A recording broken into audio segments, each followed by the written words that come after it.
Hello everyone, good evening, namaskar. नमस्कार। And I'm Purnima from Fertility Dost and today we have Dr. Rishikesh Pai with us. I hello. think Dr. Pai के लिए कोई introduction देना अजीब सी बात होगी. Doctor पाई का नाम ही काफी है and doctor Pai is just like a family to us. हमारे कम्युनिटी में कभी किसी को कंसल्टेशन चाहिए, I would say video consultation, तो डॉक्टर पाई की टीम इतनी हेल्पफुल है कि विद इन 24 आवर्स वो हमारे कम्युनिटी के मेंबर्स के लिए डॉक्टर के साथ, डॉक्टर पाई जैसे सीनियर डॉक्टर के साथ वीडियो कंसल्टेशन अरेंज करवा देते हैं. तो आई थिंक डॉक्टर पाई को किसी इंट्रोडक्शन की जरूरत नहीं है. आप अपने आप में एक पायनियर हैं. आईवीएफ से आपका नाम जोड़ा जाता है. कितनी प्रेगनेंसीज, कितने सक्सेस रेट्स हैं जो आपसे जुड़े हुए हैं. सो नमस्कार सर, गुड इवनिंग एंड नमस्कार, वेलकम टू नमस्कार, आवर नमस्कार पूर्णिमा जी। आज डॉक्टर पाई के साथ हम बहुत इंपॉर्टेंट टॉपिक डिस्कस करने वाले हैं, that is pregnancy for 35 plus. हमारी एज बढ़ती है, एक घबराहट होनी शुरू हो जाती है कि yes my age is increasing, अब आगे क्या होगा, what next. Till now I am busy with my career, I am busy with my studies, but अब क्या, व्हाट टू डू नेक्स्ट. 33 34 ऐसी एज है जहां पे हम सोचना शुरू करते हैं कि क्या सच में हमें अपनी फैमिली प्लान कर लेनी चाहिए. और इस टाइम पे अगर आकर वो प्रेगनेंसी क्लिक नहीं होती तो घबराहट, परेशानी और बढ़ जाती है. उन सब घबराहट को, उन सब परेशानियों को हम आज डॉक्टर पाई के साथ डिस्कस करेंगे. और डॉक्टर पाई हमें कुछ इजी सॉल्यूशंस, ऐसे तरीके बताएंगे जिससे कि हम ये जान सके कि अगर आप 35 प्लस हैं तो घबराइए नहीं. ऐसा नहीं है कि आपकी फर्टिलिटी को स्टॉप लग गया है, नहीं. आप अपनी मदरहुड को अचीव कर सकते हैं. तो ओवर टू यू डॉक्टर पाई. सबसे पहला सवाल, अगर 35 प्लस पेशेंट कोई आपके पास आता है तो आप उनको कैसे एडवाइस करते हैं और क्या एडवाइस करते हैं?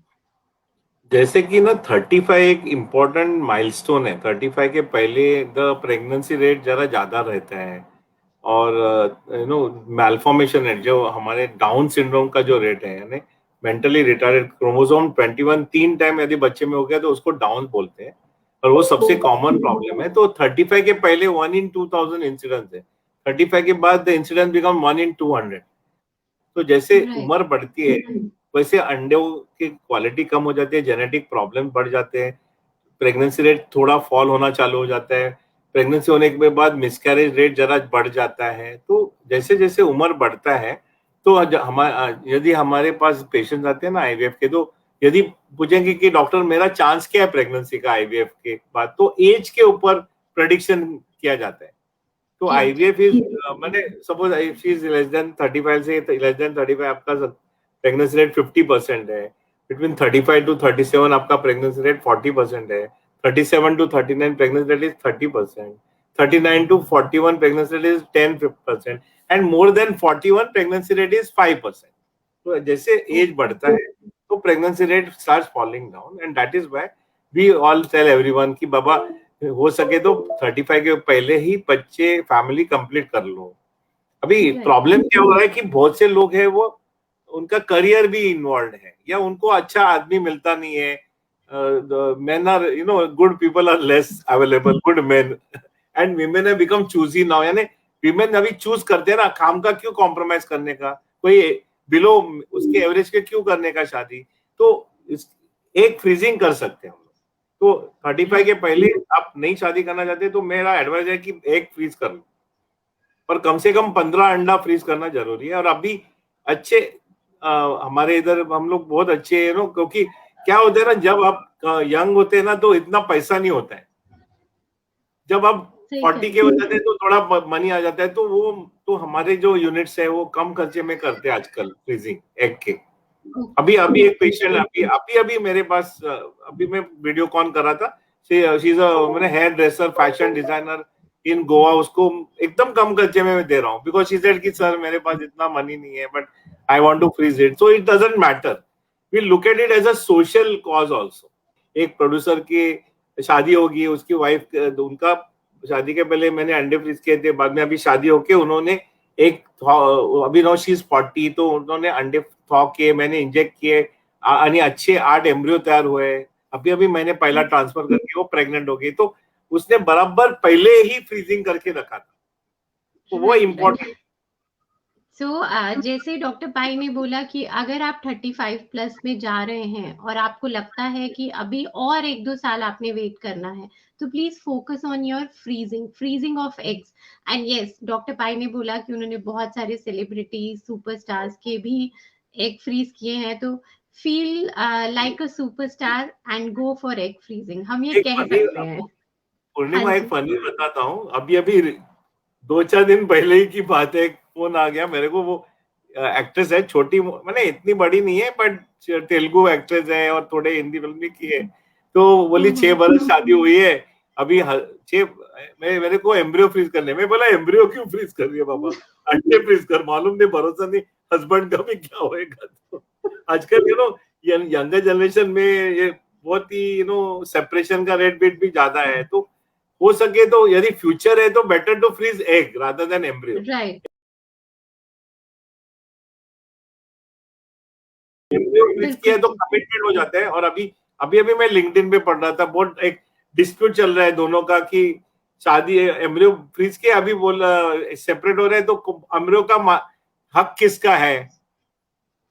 तो ये राइट सब राइट इश्यूज है। तो if you want to freeze for the future ना, egg freezing is better. Right. तो फोकस कीजिए, अगर आपकी age on the higher side जा रही है तो पहले एग फ्रीजिंग कराएं। सर जैसे आपने बताया एग फ्रीजिंग, को पर्टिकुलरली कितने सालों तक आप एग फ्रीजिंग करते हैं? यानी 5-10 बरस अंडे रख सकते हैं इजीली, 20 बरस भी ओके। रख सकते हैं। बट यानी अभी हमको वो जो कैरियर्स है ना, वो स्पेशल पॉलीप्रोपिलीन के बनाए गए हैं। पर लॉन्ग टर्म, जैसे मैंने खुद एक पेशेंट था दिल्ली में मेरा, जो मेरे पास आया था, आईवीएफ किया उन्होंने, पहला बच्चा हो गया, बाद में अमेरिका चला गया और उधर उसने 2 अच्छा आईवीएफ किए, सेकंड चाइल्ड के लिए नहीं हुआ। तो जब वो वापस आया 9 इयर्स के बाद, मेरे 3 एम्ब्रियो फ्रोजन थे मेरे पास, उससे प्रेगनेंसी हो गया उसको आफ्टर अच्छा। 9 इयर्स। नहीं, आफ्टर तो 9। That is my longest time. But there world में एक रिकॉर्ड है 20 या 22 बरस का कुछ है रिकॉर्ड, जो एम्ब्रियो किसके और के थे फ्रोजन, वो डोनेट किए और उनको बच्चा हो गया डोनर, तो 25 बरस के बाद बच्चा हो गया। तो राइट राइट फ्रीजिंग कर सकते हैं। राइट। तो इस हिसाब से हमें वेट करने की जरूरत नहीं है। एग फ्रीज करवाइए, अपने यूट्रस पे काम कीजिए, अपनी बॉडी को तैयार कीजिए और उसके बाद एम्ब्रियो बना के आप एम्ब्रियो ट्रांसफर कीजिए। सर एक बहुत बड़ा क्वेश्चन आ जाता है कि मैं 33-34 हो गई, मेरा एएमएच लेवल बहुत लो है, तो क्या इस टाइम पे भी वो एग फ्रीज करवा सकते हैं?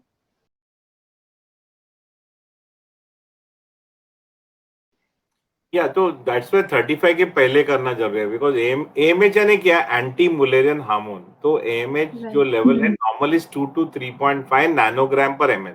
एक हाँ पिकोमोल जी। भी आता है, तो समझो पिकोमोल में होएगा ना 20 पिकोमोल, तो डिवाइड बाय 7 करना पड़ता है नैनोग्राम मिलने के लिए। तो हाँ एएमएच जी।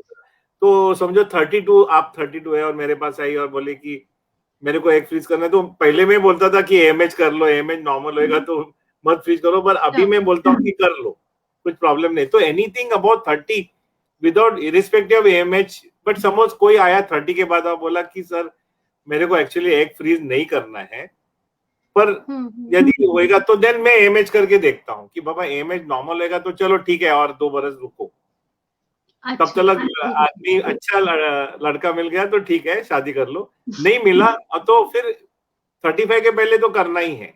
अभी हाँ एएमएच जी। तो 35 के पहले भी बहुत लोगों का आजकल लो एएमएच आता है। तो हाँ वो जी। इम्पोर्टेंट है बिल्कुल। आपको समझने के लिए कि लो एएमएच, जैसे उम्र बढ़ता है तो अंडकोश के अंडे कम हो जाते हैं, तो एएमएच नेचुरली फॉल हो जाता है। पर यदि 35 के पहले ही एएमएच कम होने लगेगा, दैट इज, तो क्या कारण हो सकता है, टीबी ओवरी का हो गया, या हम्म। एंडोमेट्रियोसिस हो गया ओवरी का, या थायराइड का इन्फ्लेमेशन हो गया, या क्रोमोसोम डिसऑर्डर है एक, यानी टर्नर सिंड्रोम बोलते हैं, एक्सओ।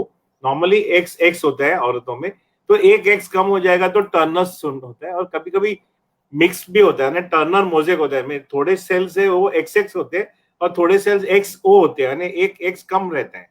ऐसे लोगों में भी ओवरी का फेलियर हो जाता है। और हमारे वर्ल्ड में एक प्रॉब्लम है फ्रेजाइल एग सिंड्रोम। उसमें जो एक एक्स क्रोमोसोम है उसके ऊपर एक जीन है, उसमें वो जीन FMR1 जीन करके होता है, वो जीन डैमेज हो जाता है, और वो डैमेज होने से ओवेरियन रिजर्व कम हो जाता है। और वो ये फ्रेजाइल एग्स का प्रॉब्लम क्या है कि मदर कैन बी कैरियर, यानी जो लेडी है वो कैरियर होएगा, बट लड़का हो यदि उनको हो गया या लड़की हो गया तो वो अफेक्टेड हो सकते हैं, मेंटली रिटार्डेड हो सकते हैं। तो फ्रेजाइल, हाँ जी सर, एक्चुअली जैसे आपने अभी ये फ्रेजाइल एग सिंड्रोम बोला, हमारे पास एक लेटेस्ट केस आया था, तो that lady wants to know कि क्या आप IVF साइकिल करवाने से पहले आप इसका टेस्ट करवा सकते हैं सर? फ्रेजाइल एग सिंड्रोम का PCR टेस्ट आता है ब्लड का, 7,000 रुपया पड़ता है उसको। वो ब्लड का टेस्ट करके CGG रिपीट टेस्ट करते हैं। यदि CGG रिपीट 55 से ज्यादा होएगा तो उसको प्री म्यूटेशन बोलते हैं, और 200 से ज्यादा होएगा तो उसको म्यूटेशन बोलते हैं। तो बहुत से लोग प्री म्यूटेशन में होते हैं, जैसे जनरेशन बढ़ते जाते हैं वो प्री म्यूटेशन ज्यादा 55 का 60 80 करके 100 हो गया, 200 हो गया, तो अफेक्ट होके मेंटली रिटार्डेड बेबी आता है। तो फ्रेजाइल एग समझो होएगा, समझो लो एमएच होएगा, तो समझो 135 से लेस पेशेंट होंगे, उसमें हम लोग ने टेस्ट किया फ्रेजाइल एग्स का, तो 4 में फ्रेजाइल एग्स मिलेगा। तो 4% इंसिडेंस है, यानी लो एमएच वाले लोगों में 4% लोगों के फ्रेजाइल एग्स है। ऐसे लोगों में दो चीज कर सकते हैं, यानी यदि उनको बच्चे होंगे तो पेट में जब बच्चा होगा तो टेस्ट करके देख सकते हैं कि फ्रेजाइल एग्स है कि नहीं, और यदि होएगा तो अबॉर्ट कर सकते हैं, या सेकंड कर सकते हैं, या PGD कर सकते हैं, यानी एम्ब्रियो बना के टेस्ट करके नॉर्मल एम्ब्रियो वही डाल सकते हैं, या थर्ड या डोनर एग यूज कर सकते हैं। ओके, कि भाई फ्रेजाइल एग्स है तो आप क्यों एक अपना यूज करने का, डोनर एग यूज करके भी प्रेगनेंसी करा सकते हैं। तो फ्रेजाइल एग्स है कि नहीं, ये तो हमारे सब अभी लो एमएच पेशेंट में हम फ्रेजाइल एग्स करते ही है। Okay, that's great. तो आई थिंक ये जितने व्यूअर्स इस टाइम पे हैं, हमें सुन रहे हैं, प्लीज नोट दिस पॉइंट। हमें लगता है हमने अपने प्लेटफॉर्म पे फ्रेजाइल एग सिंड्रोम ये पहली बार डिस्कस किया है, and I would thanks to you doctor Pai कि आपने इस टॉपिक को सामने लाए। और मेरे दिमाग में भी कहीं बैक ऑफ द माइंड ये था फ्रेजाइल एग्स का, बट जैसे आपने बोला, तो प्लीज आप ध्यान दीजिए, अगर आप 35 प्लस हैं तो आप अपने डॉक्टर से बोलिए कि आपके एग की fragile eggs testing is also important. हाँ जी, if they are less than 35 with a low MH, okay 35 के पहले यदि ओवेरियन रिजर्व कम हो जाएगा तो फ्रेजाइल एग्स का माइंड में रखने का, नहीं तो नहीं करने की जरूरत। अच्छा, अगर आप 35 से ऊपर हैं then it is not important. Low MH before 35, यानी प्रीमेच्योरली ओवेरियन रिजर्व कम हो गया तो उसमें कि अरे फ्रेजाइल एग्स नहीं है ना, ये ट्यूबरकुलोसिस नहीं है ना, ये एंडोमेट्रियोसिस नहीं है ना, ये टर्नर नहीं है ना, ये रूल आउट करना इंपॉर्टेंट है बहुत। राइट। सो आई थिंक बहुत लोगों में सब फाइंडिंग नॉर्मल आते हैं और फिर भी उनमें लो एमएच होता है। हाँ जी, राइट, ठीक कह रहे हैं। तो पर तो रिमेम्बर कि लेस देन 35 आप होंगे, शादी नहीं हुई होगी, AMH करो। आपको 30 के ऊपर तो मैं बोलता हूँ फ्रीज ही कर लो, पर आपको नहीं करना है यार इतना, तो AMH एटलीस्ट करना जरूरी है। AMH नॉर्मल आया 2 to 3.5 आया तो यू कैन वेट, बट 35 के ऊपर आप क्रॉस हो गई, अभी तक शादी नहीं हुई है, AMH नॉर्मल हो एबनॉर्मल हो, फ्रीज कर ही डालो। तो 35 ये 35 एक बहुत इंपॉर्टेंट लैंडमार्क है, कट ऑफ है। राइट। तो हम लोग ये सोच के रह जाते हैं कि कोई बात नहीं, टेक्नोलॉजी है, साइंस डेवलप कर रही है, कुछ ना कुछ चीजें आती रहेंगी, लेकिन ऐसा नहीं है। जब आपकी एज बढ़ रही है तो कहीं ना कहीं आपकी बॉडी के चेंजेस ऐसे हैं जिसको हम डॉक्टर्स लाख कोशिश के बावजूद भी वापस नहीं मोड़ सकते। तो इट इज इम्पोर्टेंट कि if you are touching 35, please take a note of your as.